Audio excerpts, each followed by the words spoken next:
Une dernière petite actu gardoise, le lancement de la campagne de la candidate Front National sur la 6e circonscription du Gard. C'était ce week-end. Je vous propose d'ailleurs d'écouter Sylvie Vignon au micro d'Alain Belon. Moi, je défends plus principalement, je porte là-dessus un intérêt particulier sur l'économie, le pouvoir d'achat, parce que c'est essentiel, bien sûr. On ne peut rien faire sans économie au niveau national. Comme on n'a plus d'industrie, on n'a plus rien. Donc, il faut absolument relancer cette économie où avant, il y avait différents niveaux de salaire qu'il n'y a plus. Donc on peut pas, on n'a plus la possibilité d'entreprendre, on n'a plus la possibilité d'aller de l'avant et de laisser au moins quelque chose à nos enfants et nos petits-enfants. Voilà, pour la candidate Front National, 16e circonscription, c'est la nouvelle circonscription du Gard. L'information avant de lancer l'interview que vous avez faite également dans la journée avec Michel Crespi, notre politologue. L'invité qui devait venir, c'est Frédéric Bord, l'ancien directeur de cabinet de Georges Frêche à la région Languedoc-Roussillon. Frédéric Bord, Parti socialiste, mais sans doute peut-être exclu, on ne sait pas, puisqu'il a annoncé vouloir se présenter sur la première circonscription de l'Hérault, laquelle première circonscription a été donnée via les accords PS Europe Écologie Les Verts à un candidat Europe Écologie Les Verts, Jean-Louis Roumégas. Et c'est la fameuse première circonscription sur laquelle Christian Jean-Jean sera peut-être investi par l'UMP. Est-ce que c'était clair, messieurs? Oui, très clair. C'était très bien. J'ai failli m'endormir. Pardon. Alors, Olivier. On retrouvera Frédéric Bord, évidemment, qui a reporté son lancement de campagne. On a préféré, effectivement, recevoir Michel Crespi, notre politologue, qui a réagi et qui nous donne les conséquences de ce qui s'est passé à Toulouse en termes politiques. Parce qu'effectivement, vous l'avez dit, les campagnes électorales ont été suspendues pour certains candidats à la présidentielle. Michel Crespi, une interview que nous avons enregistrée tout à l'heure, entre midi et 2h.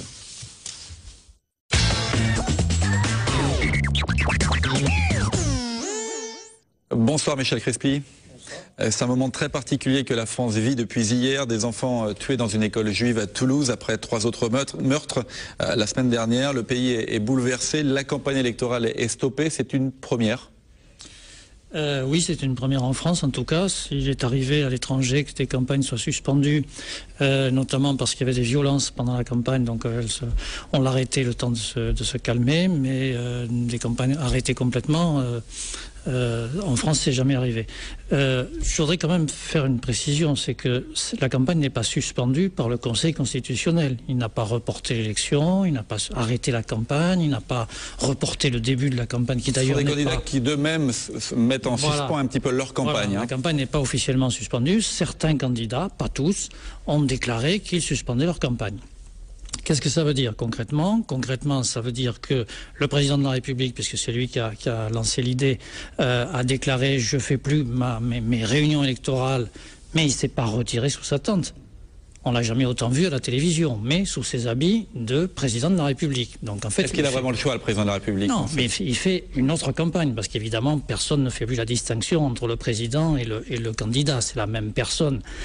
Du coup, François Hollande a dû faire la même chose. Il a annulé certains de ses meetings, mais on le voit aussi à la télévision. Il ne s'est pas retiré chez lui. Il faisait rendre visite aux écoles juives, aux écoles, etc.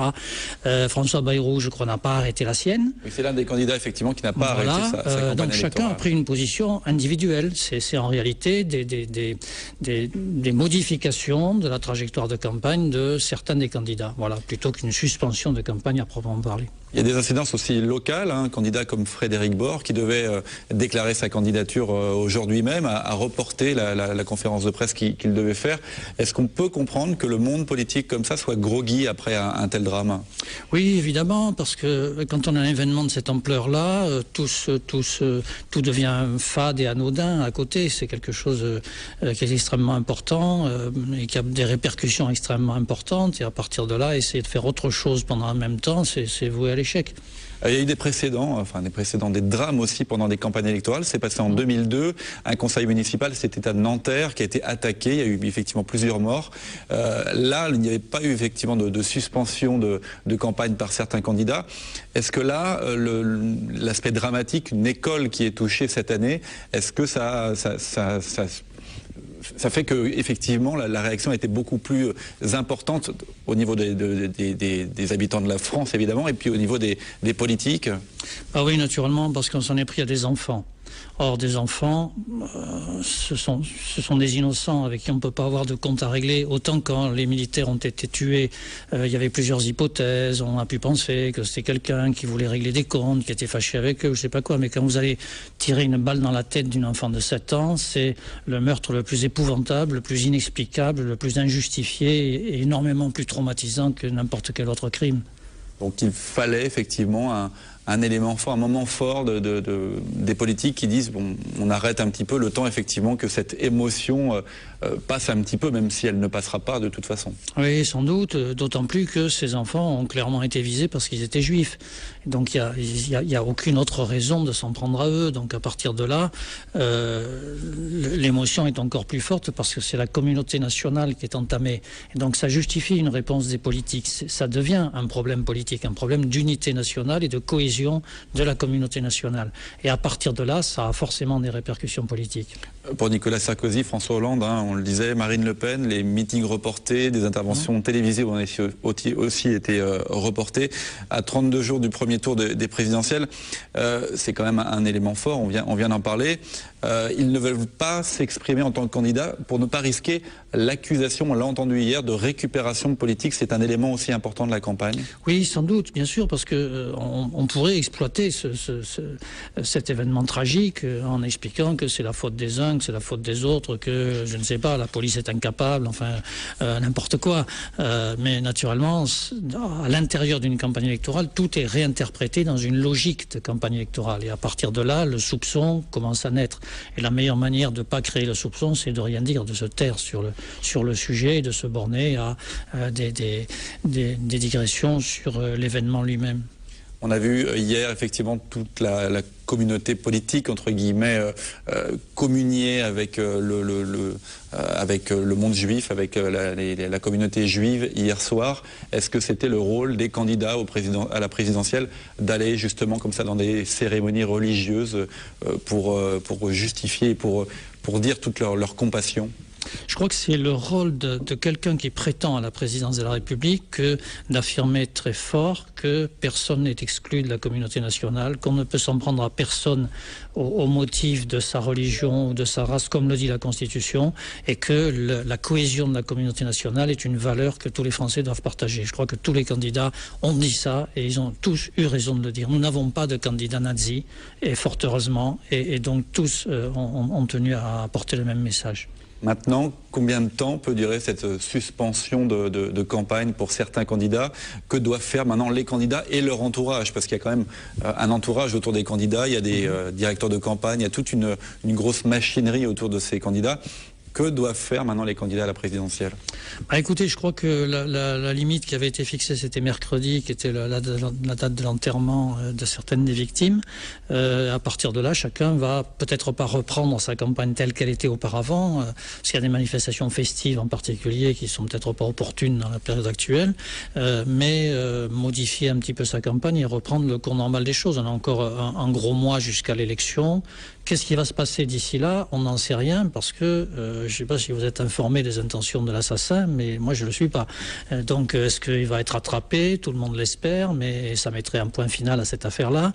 Est-ce qu'il va continuer ses forfaits? Est-ce qu'il va s'arrêter? Qu'est-ce qui va se passer d'ici là? Les répercussions jusqu'à l'élection, elles dépendent finalement d'une seule personne. C'est terrible que finalement tant de choses dépendent de la volonté d'une seule personne qui, de surplus, est clairement un fou, un psychopathe, un malade. Mais c'est comme ça. Donc c'est très difficile de prévoir les répercussions. Si l'événement s'était produit beaucoup plus près de l'élection, à 2 ou 3 jours de l'élection, ça s'est produit en Espagne avec les attentats de Madrid qui ont inversé le résultat de l'élection. C'était Aznar qui aurait dû gagner, c'est Zapatero qui a gagné, pas à cause des attentats, mais à cause de la façon dont l'État les a gérés, dont le gouvernement les a gérés. Bon, là on est loin de l'élection. Qu'est-ce qui peut se passer d'ici l'élection? Encore beaucoup de choses.